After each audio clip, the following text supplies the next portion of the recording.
Hi friends, எல்லாருக்கும் மாலை வணக்கம். நம்ம இப்போ என்ன பார்க்க போகிறதுன்னா வெந்தய குழம்பு செய்வது எப்படின்னு பார்க்கலாங்க.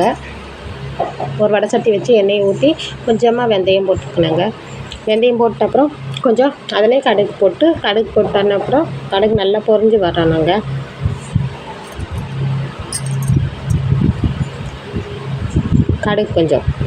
கடுகு போட்டு ஒரு 50 கிராம் வெங்காயம் போட்டுக்கணுங்க. வெங்காயம் போட்டு நல்லா வணக்கிடணுங்க. பொன்னிறம் வர வரைக்கும் நல்லா வணக்கணுங்க. நல்லா வணக்கிட்டே இருக்கணுங்க. 2 பூண்டுங்க, கொஞ்சம் கருவேப்பிலை போட்டு நல்லா பொன்னிறம் வர வரைக்கும் நல்லா வணக்கிட்டு இருக்கணும்.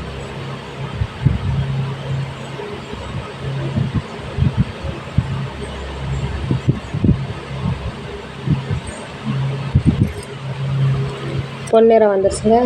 3 தக்காளி பழம் போடும். 3 தக்காளி பழம் போட்டு நல்லா வணக்கணுங்க.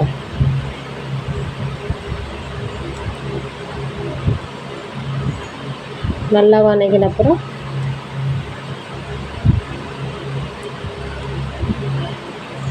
கறி மசாலா, மஞ்சள் பொடி, சாம்பார் பொடி, மல்லிப்பொடி, வரமிளகாய் பொடி எல்லாம் பொடியும் போட்டு நல்லா கிண்டி விடணுங்க.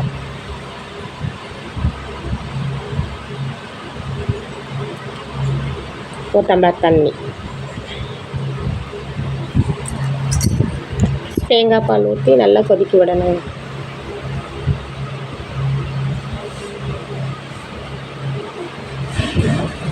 கொத்தமல்லி தழை போட்டு இறக்கணும்.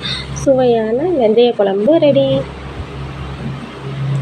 உங்களுக்கு இந்த வீடியோ பிடிச்சா ஷேர் பண்ணுங்கள், கமெண்ட் பண்ணுங்கள், மறக்காமல் சப்ஸ்கிரைப் பண்ணுங்கள்.